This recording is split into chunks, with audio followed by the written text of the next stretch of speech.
Cinema ভারতীয় cinema জগতের এক মাইলস্টোন হয়ে দাঁড়িয়েছে। একের পর এক ইতিহাস সৃষ্টি করে চলেছে দক্ষিণ ভারতের সিনেমা ইন্ডাস্ট্রি। তার মধ্যে অন্যতম হলো বাহুবলী। এখনো পর্যন্ত বাহুবলীর 2টি পার্ট রিলিজ হয়েছে এবং যা ব্যাপকভাবে জনপ্রিয় হয়েছে।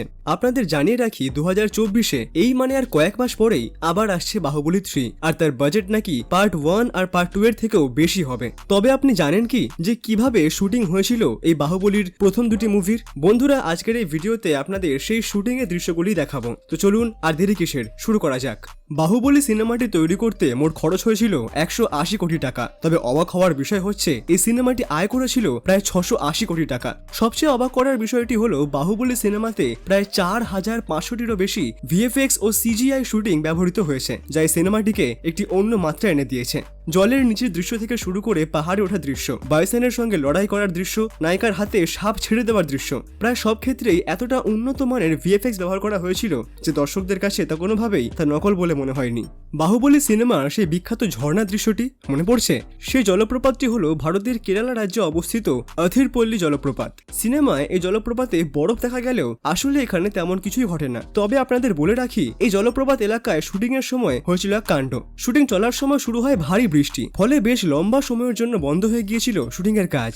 এছাড়াও বাহুবলী মানে সিনেমার হিরো প্রভাসের পাহাড়ে ওঠার দৃশ্যটি, যা দেখে সবাই বেশ মজা পেয়েছে। তবে এই দৃশ্যটি শুটিং করতে লেগেছে অনেক সময়। সবচেয়ে বড় কথা হলো এই দৃশ্যটি শুটের আগে প্রায় 15 দিন ধরে পাহাড়ে ওঠা শিখতে হয়েছিল প্রভাসকে। এরপর অনেক প্র্যাকটিসের পর একেবারে সঠিক শুটিংটি করা সম্ভব হয়েছিল।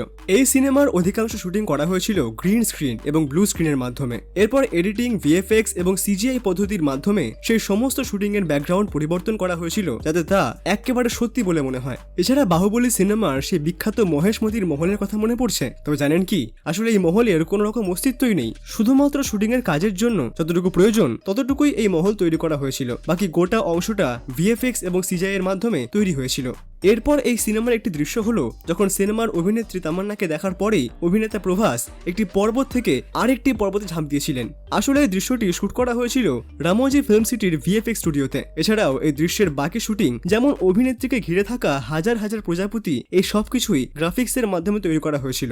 এই সিনেমার আরেকটি দৃশ্য যেটি খুব পপুলার হয়েছিল সেটি হলো ভাল্লাল দেবের সঙ্গে বাইসনের লড়াইয়ের দৃশ্যটি। তবে আপনাকে বলে রাখি, এই বাইসনটিকেও উন্নত মানের গ্রাফিক্স দ্বারা তৈরি করা হয়েছিল।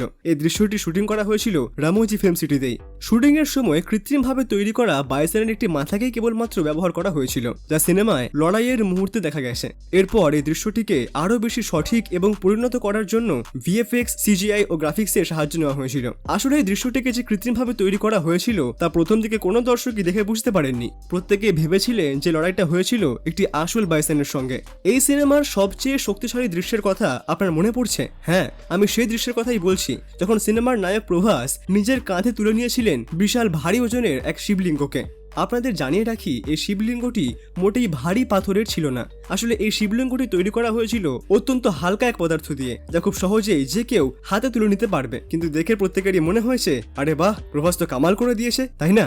এছাড়া বাহুবলী সিনেমার অন্যতম আকর্ষণ ছিল ভাল্লাল দেবের সেই বিশাল বড় মাপের মূর্তিটি। তবে আপনাদের বলে রাখি, এটি কোনো ভিএফএক্স বা গ্রাফিক্সের দ্বারা তৈরি করা হয়নি, বরং এই মূর্তিটি আসলেই ধাতুর মাধ্যমে তৈরি করা হয়েছিল, যা তৈরি করতে অনেক সময় লেগেছিল। এই মূর্তিটি এতটাই ভারী হয়েছিল যে এটিকে সঠিক স্থানে রাখার জন্য বিশাল বড় ক্রেন ব্যবহার করা হয়েছিল।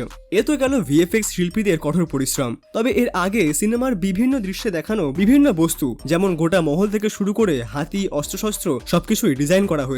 বাহুবলী হওয়ার পিছনে অন্যতম আরো একটি কারণ হলো এই সিনেমার অ্যাকশন সিকোয়েন্স। এই সিনেমার অ্যাকশন কোরিওগ্রাফার ছিলেন পিটার হ্যান, যিনি এর আগে রোবট ও রোবট 2.2 এর মতো সিনেমায় অ্যাকশন কোরিওগ্রাফারের কাজ করেছেন।